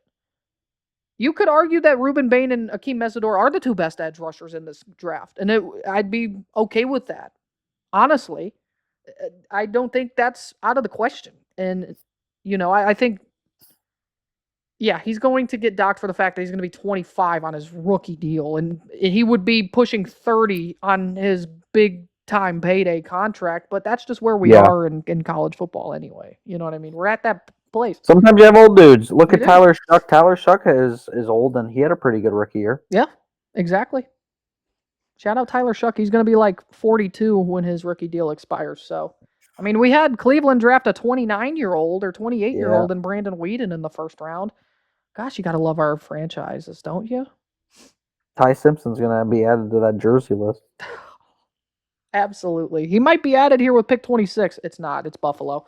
The Buffalo Bills here, I think they could go a few routes. I think they need to address the offensive line personally. I could see them going guard. They need a guard. I think Chase Basantis, Keelan Rutledge, the Georgia Tech guy's a sneaky name who's being thrown out there as being a first-round pick. I could easily see them going Keelan Rutledge. Emmanuel Pregnone, the Oregon guard, makes some sense as well. They could go weapon. I like Denzel Boston. The fact that him and Casey Concepcion are still both available in this mock could be pretty enticing for Buffalo. But they also need an edge rusher. They do not know how to develop edge rushers. Not at all. They don't. And I will say this. This guy's getting docked a little bit for the fact that 2025 was not pretty. And just like his teammate, 2025 wasn't pretty, but you go back to 2024, and he's clearly a top 2, top 3 guy at his position. I don't think he gets out the first round. We've had some mocks where he has. He's got to go in the first round somewhere. I think this would be a good home for him. So with the 26th pick, In the B&B mock draft, the Buffalo Bills select T.J. Parker, defensive end, Clemson. I like the pick. I think it's a low risk, high reward, possibly. He was disappointing last year at Clemson, but kind of the entire team was just disappointing. To be fair, Yes. my whole thing is yeah, like you said, Buffalo just can't develop edge rushers at all. Like it's kind of crazy how they've just been this bad at doing it. Yes. I mean, can you name the last great Buffalo Bill defensive end? Does Von Miller count? The one that they drafted. Oh, absolutely Because now not. they just rotate through old dudes. You had Joey Bosa up there. Now you got Bradley Chubb. Like, just keep redoing them. they Keep need a going up young and down. guy who can be a serious impact. TJ Parker at 26 is like the perfect pick slot, I would say, for him. Yeah, I think he could go much earlier. I think his ceiling is 15 at Tampa. I also think his floor is like 40. He's one of those guys too. Him and Mesidor are kind of in a similar boat because Mesidor's different because of his age. Parker's because 2025 was not pretty tape, but 2024 was exceptional tape. They need to do something up there in Buffalo with that defensive line. It's not good. It's not good. I mean, you have the defensive tackles kind of set, obviously, but that outside, it needs some serious work. Yes, it does. Pick 27, the San Francisco 49ers are on the clock. Offensive line. Offensive line, offensive line, offensive line. Corner. Corner, corner, corner, corner. Edge rusher's a sneaky one, too. Edge rusher. Could use another safety. The Niners could go a multitude of different ways. But with the 27th pick in the 2026 B&B mock draft, San Francisco 49ers select Jermod McCoy, cornerback from Tennessee. Okay. He finally gets off the Finally board. off How the about board. that? We have Oliva Venga Ioane and Jermod McCoy in the 20s, which I think it could happen. It could happen. CBS Sports had Jermod McCoy at pick 6 to the Browns. So that's the wildest thing I ever heard in my life. That is fun. The thing with Jermod McCoy, right, is I like the mock here. I like the pick. I don't think he gets past San Francisco if he's there at 27. I do think this is his floor. Could he make it out the first round? It's a possibility because of the questions about the degenerative knee issue. And we had a similar thing last year with Will Johnson from Michigan. Yep. I remember in our mock, second round, he fell to like pick for like 42, 43 for Arizona. Yep. It was, and we had him mock to San Francisco, ironically, at like pick 11 in our mock last year. So I remember that. You know, maybe that same thing happens with McCoy. I know some teams think he is the best corner in the class, but he's very split across the league. And I think when that kind of situation happens where teams are split, you see the fall. And so I think this is more realistic for him, is around this range. He could go earlier. I know we had him mocked in the early 20s one of the last times we did this. But I like McCoy to San Francisco. I just think he's too talented for them to pass on at 27. Of course, they still need to address offense. You could even say wide receiver for them potentially too, even though they have Mike Evans and they have Ricky Pearsall. Obviously, they still need more weapons as well for Purdy. So I think that could be a potential in this scenario. But I just can't see him getting past the 49ers at 27, Jermod McCoy. No. Pick 28, the Houston Texans are on the clock. The perennial trade down team, if you will. And honestly, I think that they possibly could even more in this situation with the offensive linemen that are no longer available. I do think if they stay here at pick 28, I would circle Keelan Rutledge. I would circle maybe linebacker like an Anthony Hill Jr. in this scenario. I would circle. It would be defensive tackle, but the thing is, we have them both already off the board. I don't see a third going in the first round. Yeah.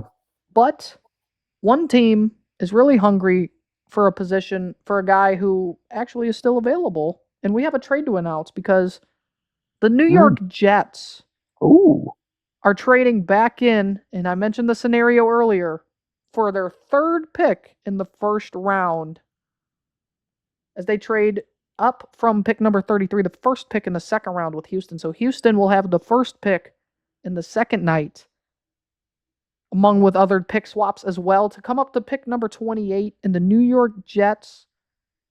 They need another defensive piece. They need a corner. They need safety. They could go linebacker here, but there's one guy that they love who they could possibly take at 16 if they wanted to, but yet he still is available at 28, and they want to make sure they lock him up.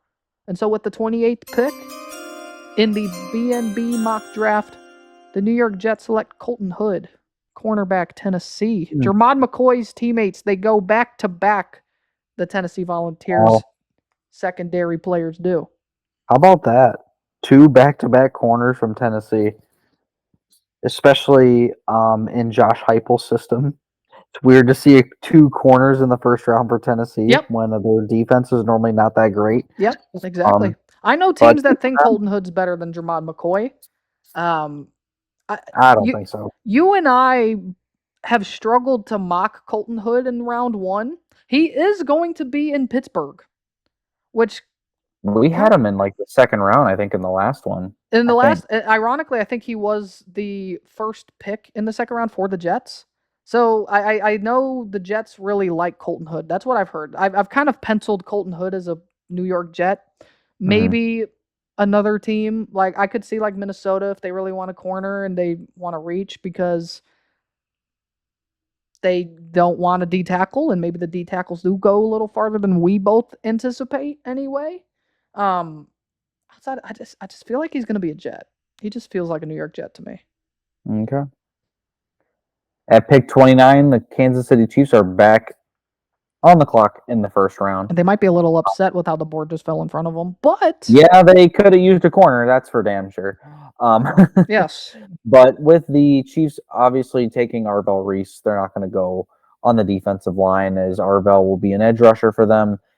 They can kind of take their talents more towards the offense and trying to help that side out, as Patrick Mahomes is going to be a massive question mark heading into next season. But you can still try to help and build pieces on that offense as they're getting older with Travis Kelce, pieces on that O-line. They lost Isaiah Pacheco, the running back. So the Chiefs could go a multitude of different ways. Yep. But with the 29th pick in the draft, the Kansas City Chiefs select Caleb Lomu, offensive tackle from Utah. He's a guy who could easily make it to early day 2 as well. He could go earlier than this too. It depends on how teams feel about him. He feels a little bit more raw than Fano from Utah. I mean, he was the left tackle this past year for them, but this feels more his range. And if you think about it, I think it makes a little bit more sense for a team like Kansas City. I like San Francisco potentially for him as well to really learn under Trent Williams. I think he could use that as well. Be a spot for Cleveland at 24. He could be. I think that's more of the range for him for like the starting point is the early to mid 20s. But I do Kansas City I think is in need of a tackle more than people think. Yes, very much so. You know, I mean Josh Simmons, there was a reason why he fell to 31, although he was very promising in year 1, but he did have his moments where it was not pretty either. And of course, they did, they still could use a right tackle. So I think that it makes a lot of sense here for Kansas City to address the offensive line first. And I'll pivot here to Miami at pick number 30. I've been kind of adamant that Miami, with their first round picks, no matter what and no matter who's available, that they should address the trenches on both sides of the ball. Yeah, you have weapons. You have Denzel Boston and Casey Concepcion available, and their wide receiving room outside of Cleveland probably the worst in the NFL right now. And so, and I know you need weapons for Malik Willis, but you need everything. And it would be really important to keep him upright too. It'd be very important to keep him upright. You need a tackle, you need a guard. They could have gone that route with 11, even with Ruben Bain on the board, but you keep the kid home, and they needed a guy on the defensive line. Yep. And so this time they're going to go on the offensive line. They're going to go there. And so with the pick, I was about to say with the pick. Wow. It's late. It's late, folks, okay? It is late. With the 30th pick in the BNB mock draft, the Miami Dolphins select Chase Basantis, guard out of Texas A&M. I like it a lot.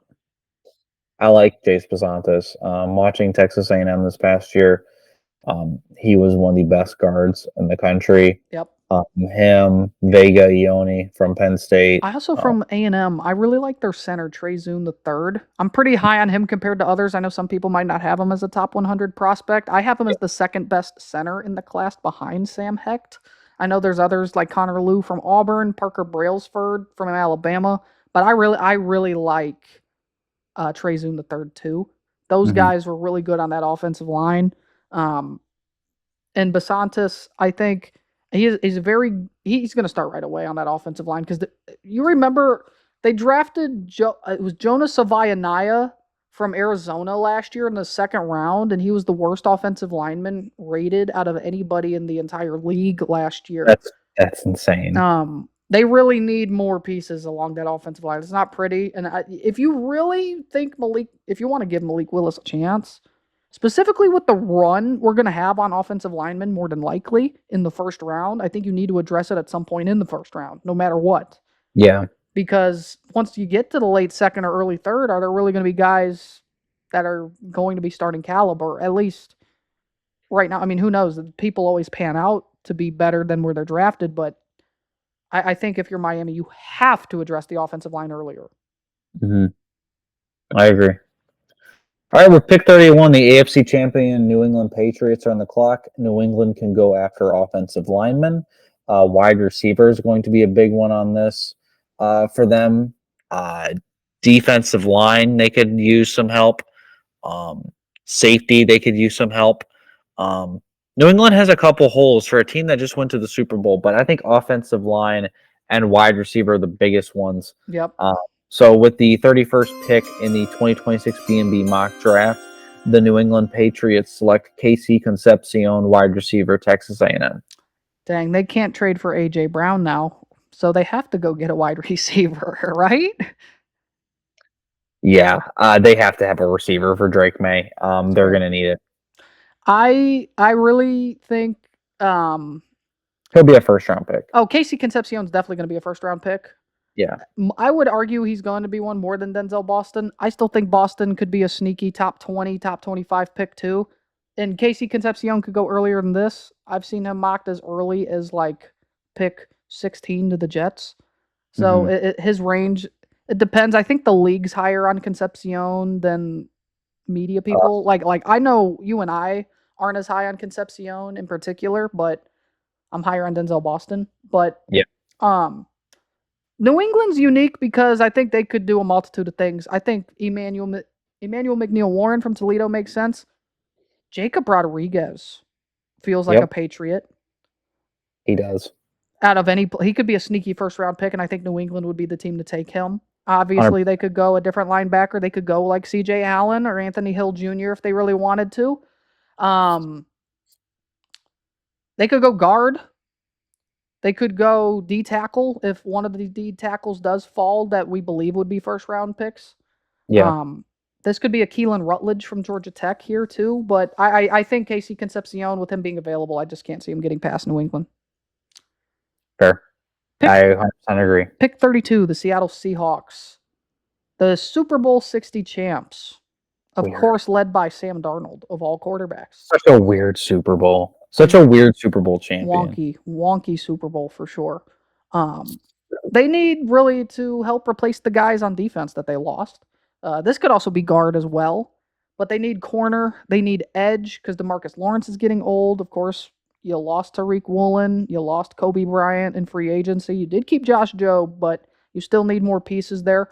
I really like Chris Johnson, the San Diego State corner. I think he makes a lot of sense here. Obviously, you could go maybe even the little boy from Indiana, D'Angelo Pons.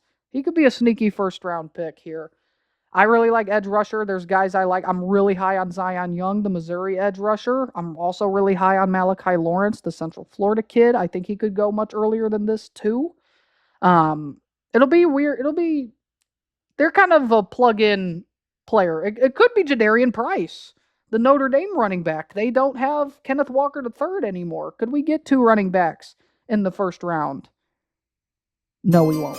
So with the 32nd pick in the B&B mock draft, the Seattle Seahawks select Malachi Lawrence, defensive end, Central Florida. I know you're not as high on him as I am. I think this guy's more of a first round lock than Zion Young will be. Although there's a world where I think both of them go in the first round. I think there's a world where they go ahead of a guy like TJ Parker or go ahead of a guy like Akeem Mesidor just because the upside that both of them bring. Um, I think Malachi Lawrence, when I'm really thinking about it, I think the way he plays makes more sense for Seattle than a guy like Zion Young. I think Zion Young to me would be more of like to me Zion Young is like a Charger edge rusher or Yeah. um like a Miami if they didn't go Ruben Bain Jr. or even like Buffalo. To me, I think Seattle is going to really like a guy more like Malachi Lawrence. Yeah. And I've seen that mocked a lot more recently as well as Malachi Lawrence than Zion Young in round one. I think he's more of a lock in round one than Zion Young is.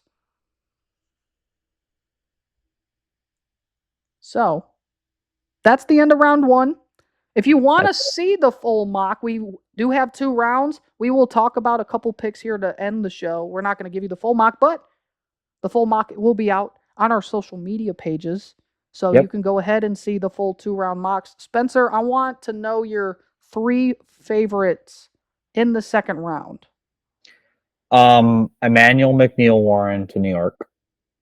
To I the think that's Giants. perfect. New To York the Giants, Giants. yeah, to the Giants.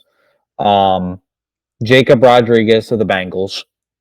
I love that for the Bengals Okay. because that would be a perfect linebacker for them.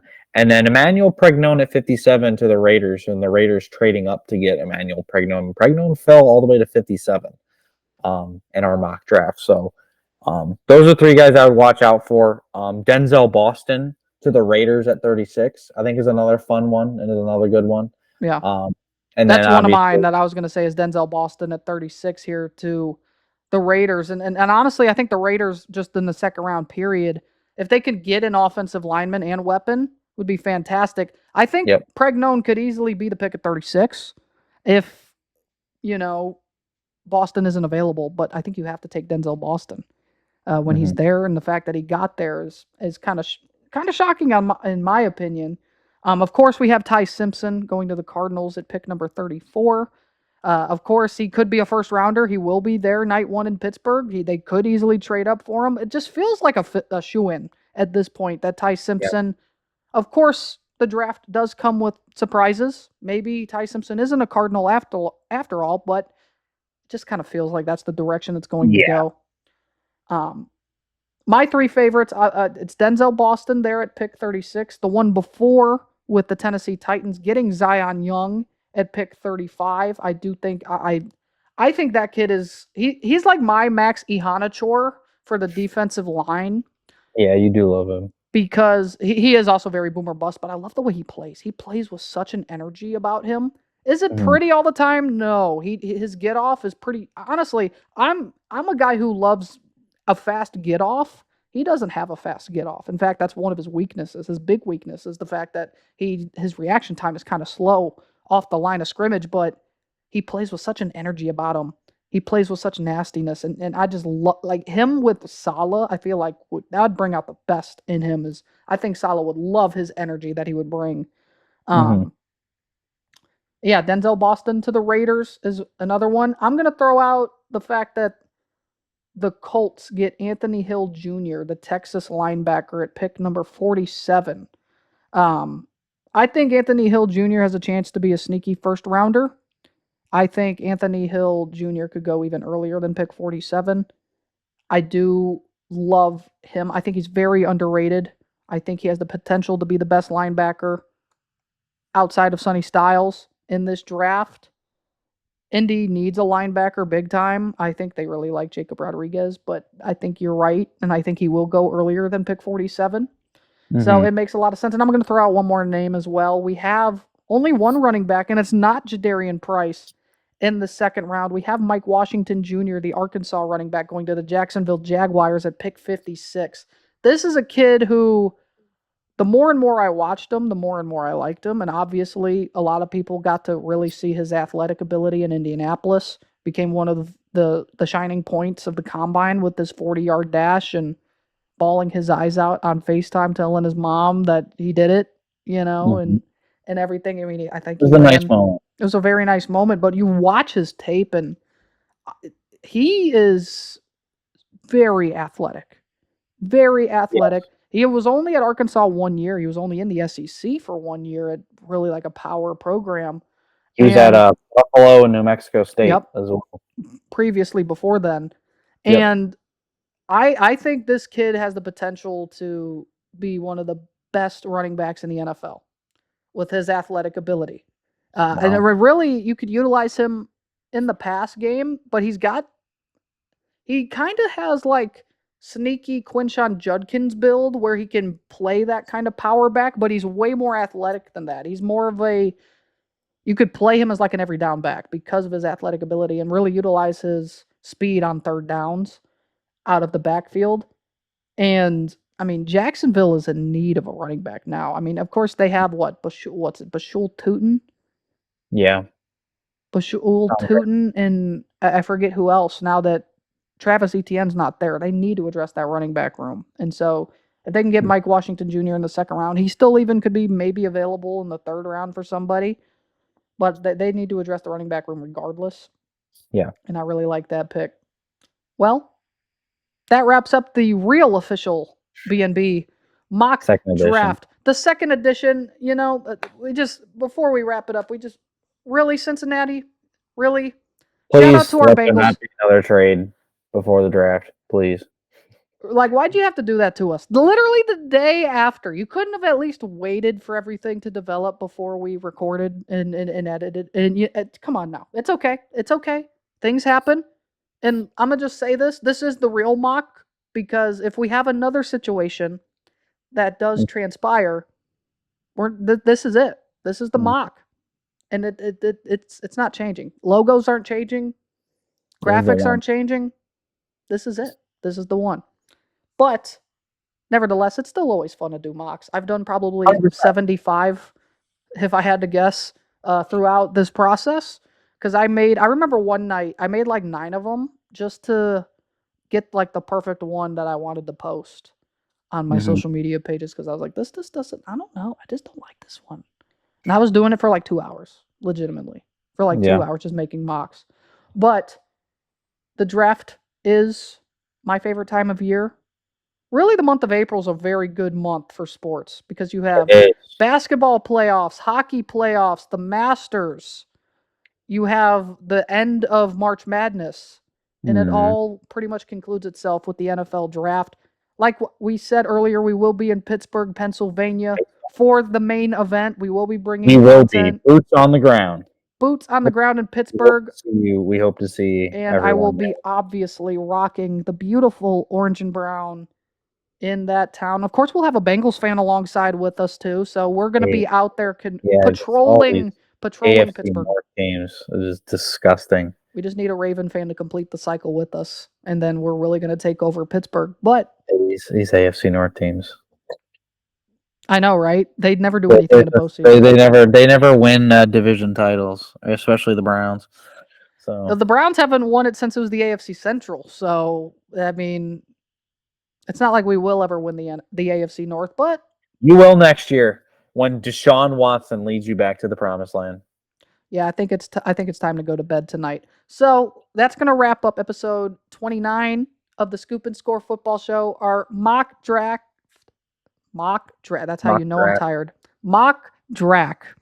The mock draft episode has come and it's gone. We will see you guys next week. Enjoy the draft. We will be back discussing draft winners, draft losers. We hope to see you in Pittsburgh. We hope to see you guys in Pittsburgh. We will enjoy all of the fanfare and we will be discussing a lot with you guys there. Yes. When we come back as well next week, we'll start our conference previews for the college football season. And we're going to start off in the G5. We got some fun there to discuss moving forward for 2026. For Spencer, I am Logan. We will see you guys next week. Take care and peace out. Peace out. But don't sleep too hard tonight, all right? Don't sleep too hard. PSA, watch Draft Day. All right, now we're really gone. I still gotta watch that movie.